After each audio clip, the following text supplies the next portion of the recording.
ficar só um pouquinho pra trás. Oi. Oi! Pera aí, que ninguém merece ficar me vendo com essa cara desse jeito, Deixa eu ajeitar né? aqui o meu também, porque senão fica aparecendo só meu pescoço, não aparece meu rosto. Pronto. Oi. Vou chegar Oi, mais tudo ainda. bem? Tudo, Márcia, tudo e você, como é que vai? Acho que agora o enquadramento tá ok. Agora foi. Eu tenho que virar pra frente, pra cima, de baixo pra cima, né? Fica um espetáculo. Não, mas Eu tava tá. falando, eu tava explicando aqui que a gente hoje vai começar a conversar sobre microempreendedor individual, né? A conversa meio que puxando a sardinha para confeiteira, mas eu acho que abrange e dá para pegar para todo mundo, né? Porque é meio que um assunto que interessa para qualquer um que quer se profissionalizar. O nosso chamariz, né? A nossa dúvida central é se realmente vale ou não vale a pena ser microempreendedor. E dentro daquela gama de assuntos que vão ter, você vai explicar algumas coisinhas e vai, inclusive, trazer algumas informações que a gente não sabia, né? Pelo menos eu não sabia. Entender um pouco sobre Pix, vamos falar um pouquinho sobre conta bancária, sobre comprovação de renda, né? Vamos falar sobre o que mais? Que você vai falar mais um pouquinho também, além de tudo um Sobre pouquinho. os limites, né, de faturamento e de compra também entram. Isso, eu não fazia a mínima ideia que tinha limite, eu saía Tem gastando. limite, sim. Falar também das novas possíveis, né, legalização que vão ser, que vai aumentar o faturamento, pode ter 2 funcionários. Se caso for votado É. pela Câmara, né, a partir de janeiro, possa ser que venha novidades por aí. Uhum. Então vamos lá, me explica um pouquinho aí, apesar de todo mundo já falar muito de MEI, o que exatamente é um MEI?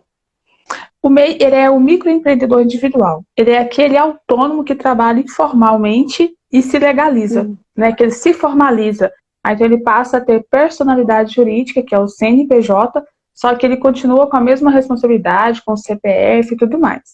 Porque ele é um empresário individual, só que dentro do microempreendedor. Esse é o MEI, né? Ele é uma legalização mais fácil, simples, ela não necessariamente necessita de uma contabilidade recorrente mensal, como as outras. Ela é a única personalidade jurídica que não precisa. As demais todas têm a necessidade de ter um técnico, um contador, né, um responsável técnico pela empresa. Se caso surgir algumas perguntinhas, você vai me falando aí, porque Eu te falo. eu tive que ficar muito longe aqui e a pessoa é míope, tá? Então, a gente não vai enxergar, não. Mas, Eu enfim. acabei colocando o meu perto para enxergar também, porque senão ia ser um fiasco. Eu botei o meu outro aqui grandinho do lado, porque se qualquer coisa eu recorro a esse Recorre aqui. a ele, né? Então, a pergunta principal, né, da nossa live de hoje é se vale a pena você ser MEI como confeiteira. Aí eu devolvo a pergunta. Quanto que é para você contribuir hoje com o INSS de autônomo? Quanto, se você fosse pagar uma previdência privada para você aposentar no futuro, quanto que você pagaria hoje também? Porque Muito mais. o MEI, quando você contribui, você paga aquele DAS mensal, né, porque ele não é pelo faturamento, e sim, ele é fixo durante todo o ano, ele é um valor só, aquele valor, ele te dá o benefício, direitos, né, seu, como previdenciários, no caso de aposentadorias, auxílio maternidade. Se você, igual vocês confeiteiras, estão trabalhando, precisou de um auxílio doença, ali, às vezes tem que ficar parada por um certo determinado tempo, algum problema, né, de saúde. Se você estiver em dia, estiver dentro do período de carência que é necessário, você tem direito de ficar aquele tempo afastada, recebendo um salário mínimo, né? E você vai continuar pagando o DAS, só que de forma simbólica, digamos assim, porque o DAS, ele é dividido em 3 impostos, ele é único. Só que lá dentro dele tem o INSS, ISS e ICMS. Se você for do comércio, você paga o ICMS e o INSS. Se você for serviços, você paga o ISS e o INSS junto. Se você for indústria e comércio, aí você paga os 3 também. Os 3 fica tudo juntinho. Por isso que varia de R$55 a R$61 hoje, né? O atual nosso hoje. Por quê? porque ele é 5% referente ao salário mínimo, que é em cima do INSS, que é o que te dá os direitos a ter esses auxílios, se você, caso você precisar. Tem a questão também do aposentado também, da aposentadoria por idade. Se você tiver aquele período de contribuição, os DAS, ele entra na contagem, tá? Só que tudo tem que ter um período de carência, tem que ficar atento na questão do período de carência, tá? Entendi. Então, assim, num resumo, as vantagens são, pelo menos pra gente, confeiteira mulher, né? Licença maternidade, que pesa muito. Muitas confeiteiras ainda estão com planos de terem filhos e isso vai vir com 1, 2 filhos, então isso é muito importante porque em determinado ponto da maternidade ninguém vai conseguir trabalhar, né? Um trabalho mais pesado. Sim. Auxílio doença pra gente, não só as doenças que podem acontecer aleatórias, mas principalmente aquelas vinculadas ao nosso ofício, né? Nosso trabalho.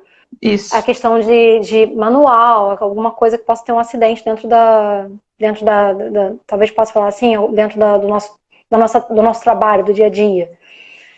E a aposentadoria, principalmente porque todos nós vamos envelhecer, esperamos, né? Porque o contrário de não envelhecer é morrer.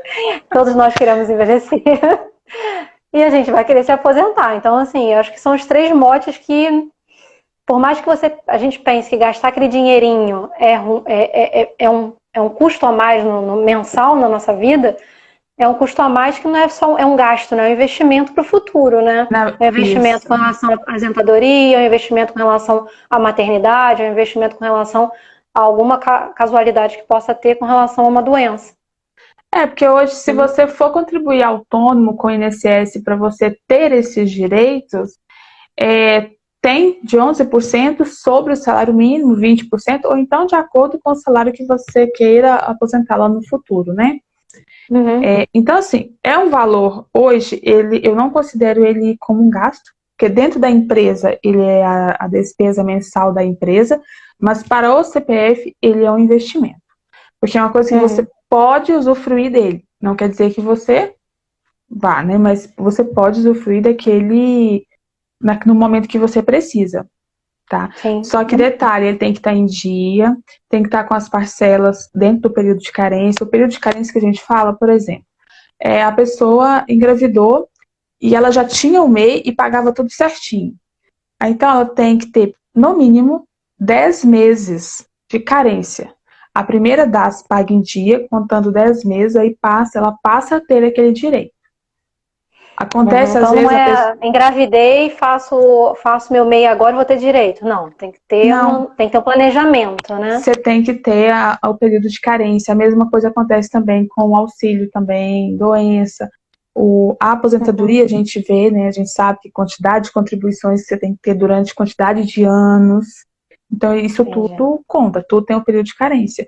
Não é simplesmente você abrir o CNPJ que você tem direito. Você precisa manter suas obrigações em dias, que é o pagamento do DAS, para você também usufruir daquele benefício também que ele possa te dar. E outra coisa, o CNPJ, quando você tem um MEI, você hoje tem muitos seguros de vida, seguros para saúde, sabe? Que aceitam o CNPJ MEI. Então você paga um valor também ali bem menor do que como se você fosse pagar pessoa física, né? Você pode incluir também o seu familiar, dependendo do plano que você for aderir. Tem vários aí que você consegue colocar as pessoas dependentes. Assim, são benefícios também que você pode ter com o CNPJ. Eu sei que tem plano de saúde, plano odontológico, que você consegue com o seu MEI contratar como se fosse o plano empresarial, que é mais barato do que o plano pessoa física. E você colocaria, tem alguns casos que você pode colocar o empregado como dependente, como usuário daquele plano, ou colocar algum familiar, né? Eu cheguei a ver isso quando eu estava pesquisando para mim. Geralmente entram 2 vidas da empresa, que no caso é o dono do MEI e o funcionário dele, com os dependentes que existem deles, né? Aí, no caso, esse paga uns valores separados, mas acaba sendo um valor mais em conta do que se você for fazer ele pessoa física. E além das vantagens, a gente viu algumas, não sei se você vai elencar mais, mas além da obrigação de pagar em dia, tem mais alguma? A declaração anual, ela é uma obrigação que você tem que fazer, é a da Zene que a gente fala, né, do CIMEI. Ela é feita uma vez por ano, dia 31/5 de cada ano ela vence. Esporadicamente agora, em 2020 e 2021, teve uma mudança do dia da data por causa da pandemia, eles fizeram a prorrogação, mas a data correta dela dentro do manual é até dia 31/5, e manter um relatório mensal das suas despesas e das suas receitas, para que quando você for fazer a sua declaração anual, você já tenha todos os valores em mãos. Então, essas são as obrigações. Quando a gente vai fazer a declaração, entra aquele quadrinho que você coloca os valores, né? Eu acho que é justamente isso. Acho que a maioria das pessoas acaba preenchendo no valor mínimo. Não, lá é assim, justamente, por isso, esse relatório mensal que eu estou falando é justamente para isso. Quando você preenche ali, você tem os 12, vamos supor que a pessoa já tem um MEI antes, né? Então, durante um ano vão ser 12 meses. Ela já preencheu ali todos os meses. Então, lá no finalzinho, ela já tem o somatório. Aquele somatório, quando ela vai fazer a declaração, lá vem 3 campinhos. Vem 3 campos. Um de receita bruta de comércio, né? A outra é receita bruta de serviços. E o terceiro quadrinho é a soma dos dois. Só para deixar bem claro, receita bruta é tudo aquilo que você recebeu, sem dedução nenhuma, né? Tudo que você recebeu. O MEI, ele vai pelo faturamento bruto. Tá. Ele vai pelo faturamento bruto. Essa declaração da Zene, ela é pelo faturamento bruto. Aí ela assim, você preenche lá. Se você for comércio e serviço, você vai fazer o preenchimento dos 2 quadrinhos. Por isso que é excelente se você tiver esse relatório mensal separadinho. Porque às vezes a pessoa presta o serviço e também tem o comércio. Então tem que ter tudo separadinho para na hora que vai fazer a declaração, colocar tudo preenchido certinho. Se você tem um funcionário e ele é registrado, está no E-Social, você envia CFIP, paga o FGTS, o INSS desse funcionário tudo certinho, você vai lá e marca a opção de sim. Você vai pedir para confirmar, ele vai continuar para frente, ele vai te dar um relatório.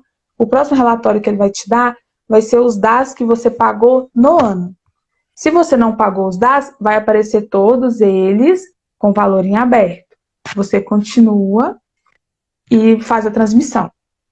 Tá ok, tá certinho. Essa é a declaração anual do MEI.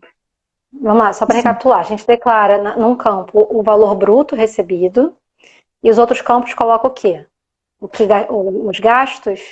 Não, na declaração anual é somente receita bruta. Você não coloca gasto, despesa nela em local nenhum.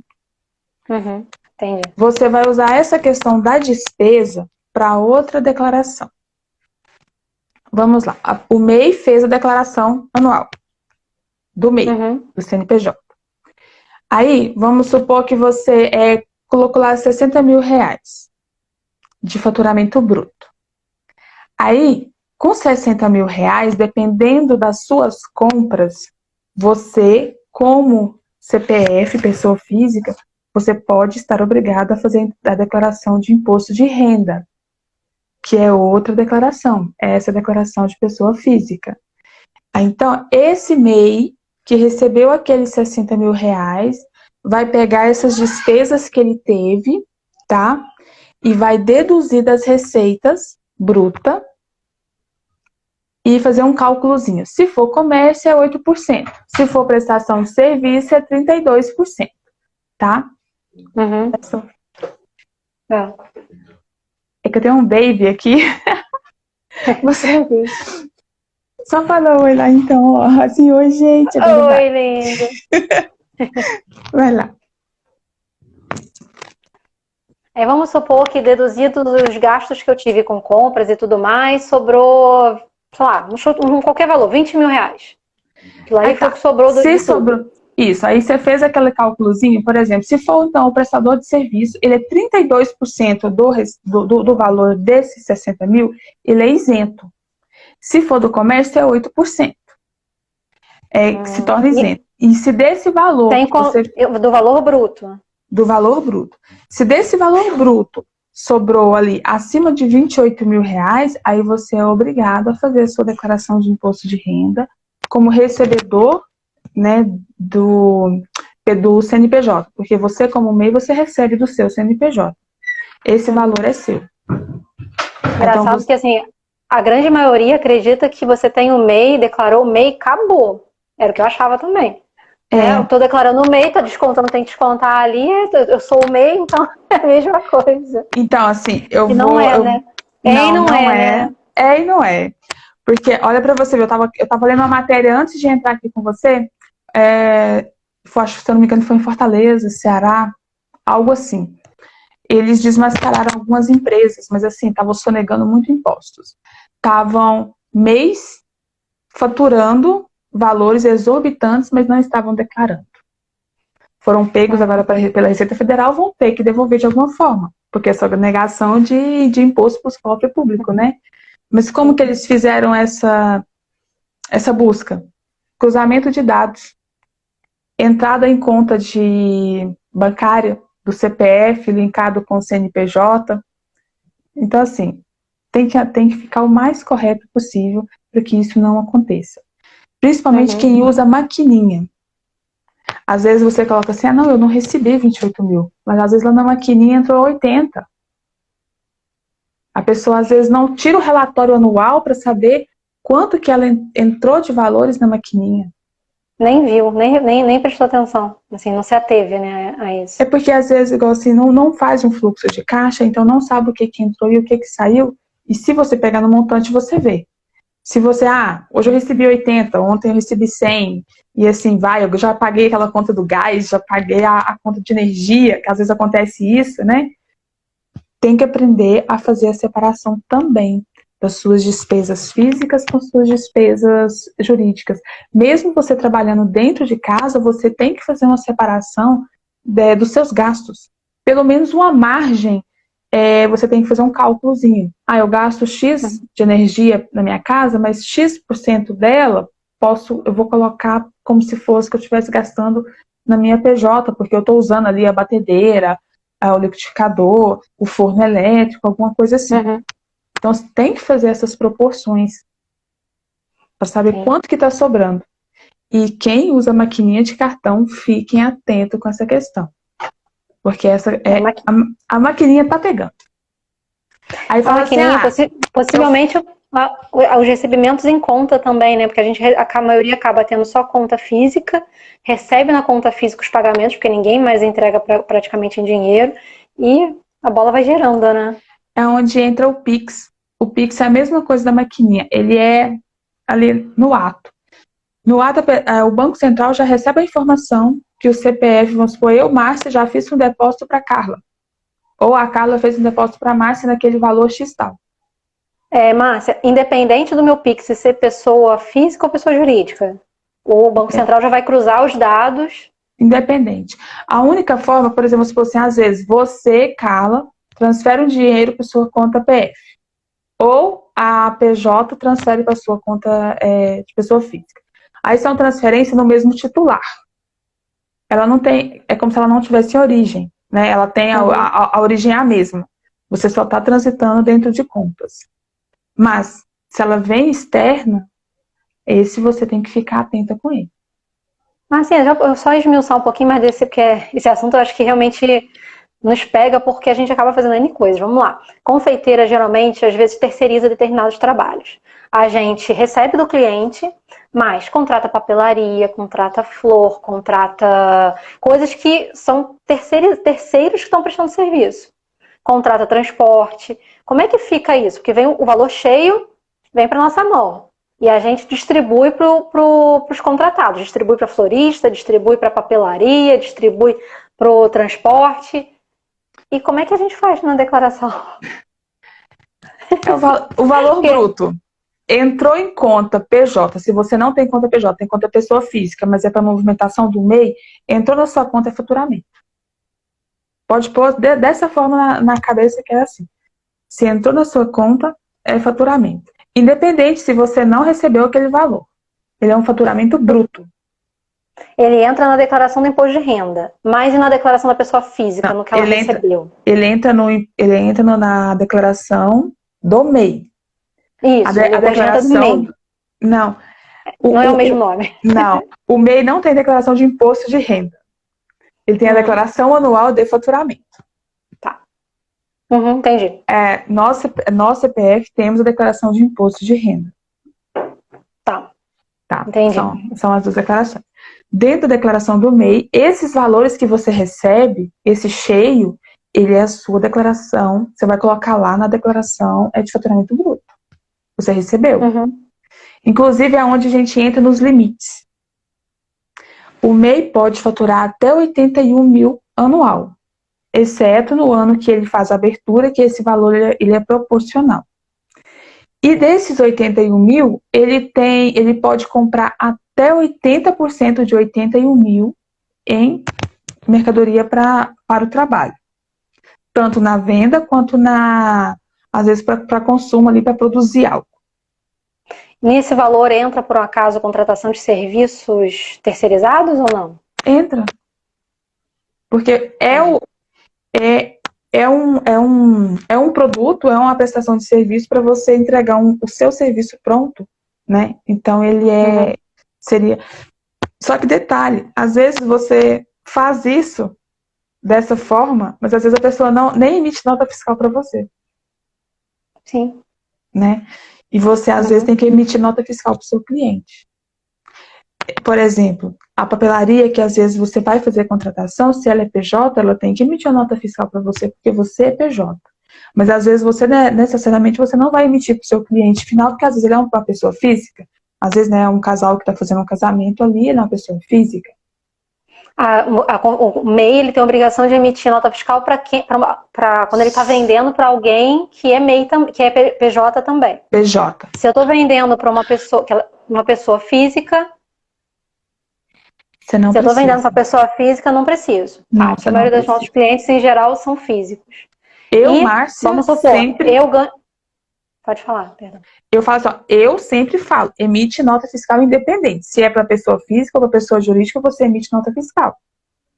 Porque é uma forma de você comprovar também o seu faturamento.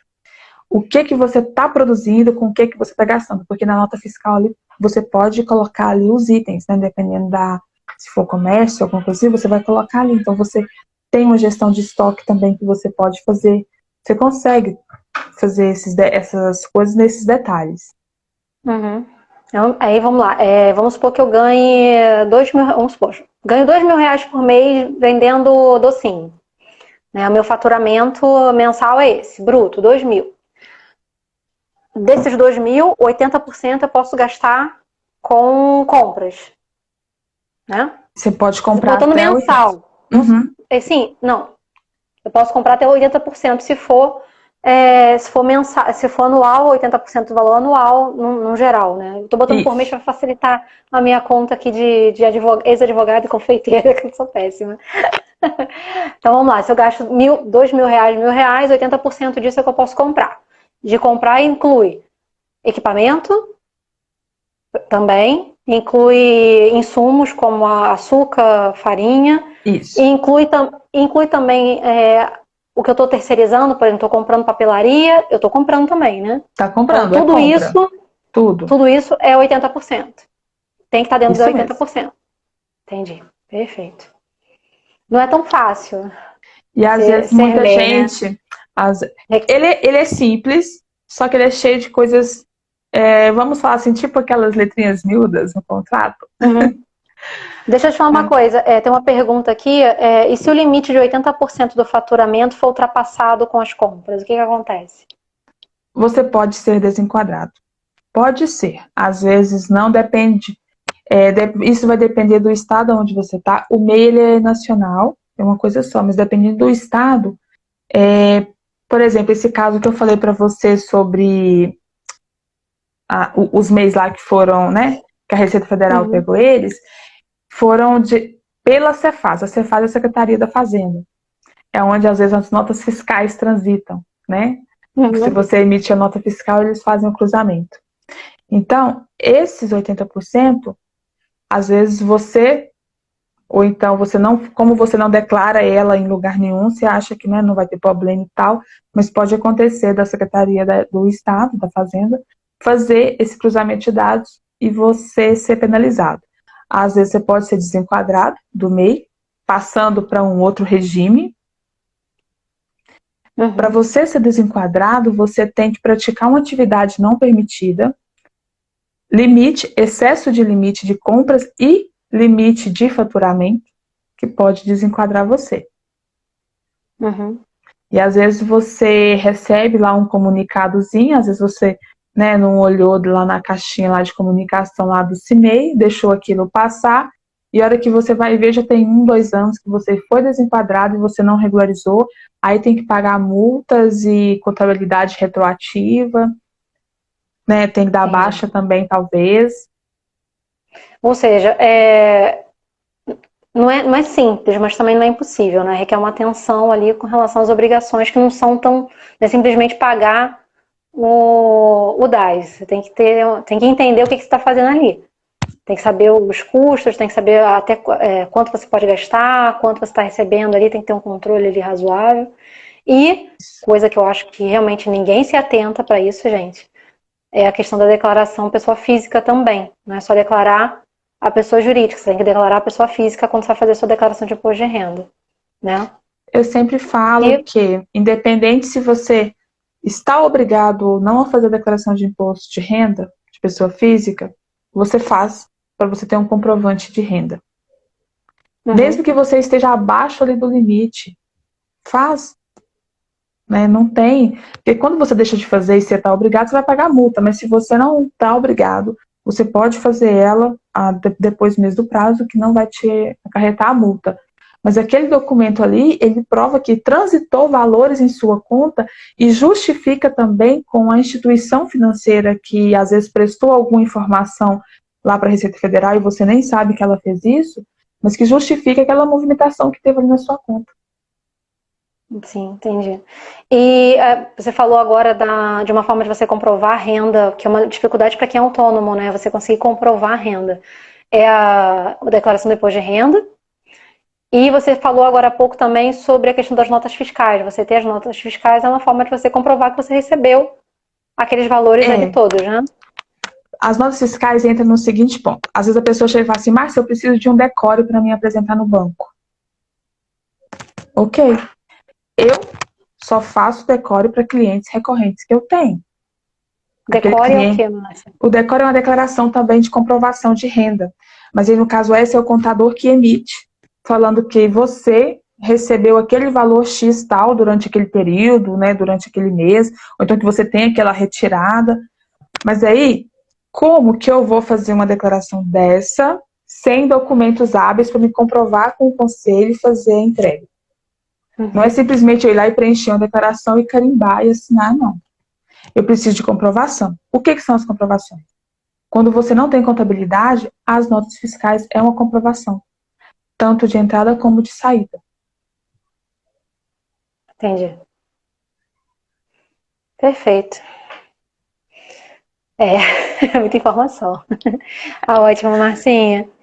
Deixa eu ver aqui de algumas coisinhas que a gente falou sobre limite de compras, falamos sobre nota fiscal. Você chegou já a falar quanto custa para abrir o MEI, né? Na verdade, conta o MEI bancária ele é gratuito. A pessoa abre sozinha de forma gratuita no site do governo. Né? E só tem que pagar o DAS. Você tem que pagar somente o DAS. Tem que tomar muito cuidado, porque às vezes a pessoa digita lá microempreendedor individual e cai em alguns sites que cobram alto. Igual esses dias mesmo chegou uma cliente e falou assim, Márcia, eu preciso de regularizar o meu MEI, tem 6 meses que eu abri ele e eu nunca paguei nada, porque eu não recebi nada. Eu falei, então me passa o CNPJ para mim ver como que tá a sua situação na Receita Federal.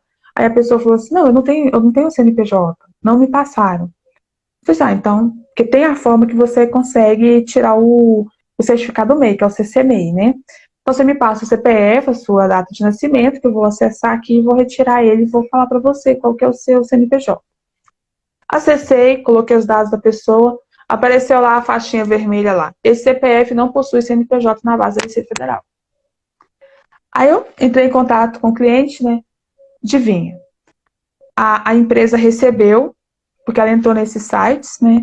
A empresa recebeu para fazer a emissão, ela preencheu todos os campos, a empresa não abriu o CNPJ dela. Ela entrou com chamado contra eles, eles abriram na hora. E ainda queria cobrar uma taxa ainda por dar essa assistência para abrir. Aí nem é complicado, que é bem intuitiva a abertura do MEI, pelo menos eu achei. Só que assim, o que acontece? O site é muito parecido. Antes, agora tá tudo no gov.br, né? Mas antes eles eram muito idênticos, os dois sites. Uhum. Então, às vezes a pessoa ali no teor ali só de preencher e tal, e chegava no finalzinho e aparecia um boleto para pagar. Então, sabe, tem que ficar muito atento com isso. Tem dúvidas? Pergunta, faz pesquisas, estuda. O MEI, lá no gov.br/MEI, tem todos os detalhes. Márcia, eu não tenho tempo para pesquisar, eu preciso do CNPJ, então eu vou delegar esse trabalho. Tudo bem, eu estou aqui disponível para fazer esse trabalho também. Então, isso depende de cada profissional, né? Uhum. Mas o MEI, para a abertura do MEI, ele é gratuito, você não paga nada por abertura dele. Bom eu colocar bem claro mesmo. Você falou aqui sobre a questão de funcionário, né? Eu sei que a gente pode ter um funcionário, mas está sendo discutido a possibilidade de ter 2 funcionários para o MEI? Sim, está sendo discutido na Câmara, né? Já está lá para ser votado para ser 2 funcionários e R$130 mil. Em vez de 81 mil, passar para 130 mil. Né? Aí, esses 2 funcionários, a partir de outubro agora, você já tem que informar ele praticamente no E-Social do MEI. Vai ser simplificado, tá? Tipo o E-Social de doméstica, você vai e faz preenche com todas as informações. Eu sugiro a pessoa sempre ter uma gestão de funcionário, ter ali um escritório, ou então uma pessoa responsável ali com o departamento pessoal, que às vezes é mais fácil, porque pode dar muito processo trabalhista, né? Igual você, como vem da advocacia, você consegue entender. Pode dar muito processo trabalhista em relação a isso, porque às vezes um preenchimento errado, ou então de forma equivocada, dentro do site lá do E-Social, pode ser que o funcionário, quando ele for precisar de alguma coisa, ele não vai ter direito, ou então você vai acabar tendo que pagar alguma multa, alguma coisa nesse sentido. Então, assim, eu sugiro que quando tiver o funcionário, tenha uma pessoa para te dar respaldo. Você consegue fazer sozinha? Consegue. Só que também tem que ter um pouquinho ali de esclarecimento, de estudos, para manter tudo certinho. Perfeito. E acho que todo mundo também pensa muito, né? Uma das coisas que eu sei que tem muita dúvida nos bate-papos assim, de grupo é a questão de alvará de funcionamento. Isso aí não precisa? Isso é interessante. A legislação fala que não precisa. Né? Que o MEI está dispensado de ter o alvará. Quando você abre o CNPJ, automaticamente lá no finalzinho dele vem falando que você está dispensado de alvará durante um determinado período. Que você pode estar em funcionamento ali e você não vai ser penalizado e nem multado por algum motivo, né, em relação a isso. Mas tem que observar, dependendo da atividade e do município onde você está, isso vai depender muito de município, a prefeitura pode exigir esse alvará. E principalmente as confeiteiras precisam de ter o alvará de licença para estar em funcionamento. Por quê? Às vezes não é nem questão do alvará, mas é questão da vigilância sanitária, porque eles olham, às vezes eles vão, fazem a visita, né? Se você não está adequado, eles solicitam que você faça as adequações. Não é coisas mirabolantes, é coisas simples mesmo, porque o MEI ele é simplificado. Você tem que ter pelo menos o básico, né? Para higienização, para circulação. Se caso, o corpo de bombeiro também. É coisa assim bem tranquila. No caso, isso vai de prefeitura para prefeitura, tá? De município para município. Mas, quando se trata, a maioria, quando se trata de questão alimentícia, você tem que ter o alvará de funcionamento. Só que é complicado, né? Porque a maioria das confeiteiras trabalha dentro de casa. Pouquíssimas têm um espaço externo. E dentro de casa você tem elementos que... O alvará de funcionamento, para quem trabalha em casa, eles vão lá, fazem a vistoria e te falam, olha, você precisa Às vezes, por exemplo, não, você precisa de arrumar um extintor aqui, você tem que ter uma bancada com uma pedra tal, assim, alguma coisa, ou então um azulejo aqui na parede, alguma coisa assim, sabe? Não é coisas que você tem que, vamos falar assim, uma coisa mais que você vai gastar muita coisa, não. Uhum. Eu acreditava que não era necessário, porque eu lembro de ter visto na lei que não precisava. Você tem ideia se um município aqui do Rio de Janeiro é exigível? Ou quais municípios são? Se tem alguma coisa em mente de algum município que realmente exija ou não? Essa pesquisa, ela é muito pessoal. Então, o que eu sugiro? Dá uma ligadinha na prefeitura, da onde você mora, e pergunta. Uhum. Em relação ao alvará para quem trabalha com confeitaria. Porque, Tá. né, eu não posso falar, porque cada município realmente é de uma forma. Sabe? Entendi. Igual esses dias mesmo, uma mentorada minha, é uma outra contadora, ela falou assim, Márcia, eu tô abrindo um MEI para a pessoa fazer marmitex.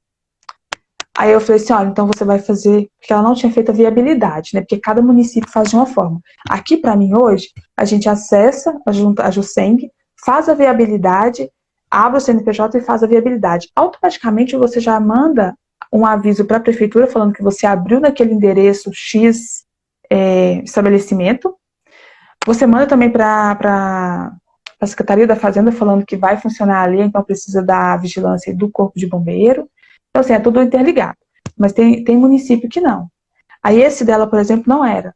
Aí ela ligou na prefeitura. Aí a prefeitura falou assim, olha, ela vai precisar de uma bancada, assim, X tal, alguma coisa para armazenar, assim, assim, assim.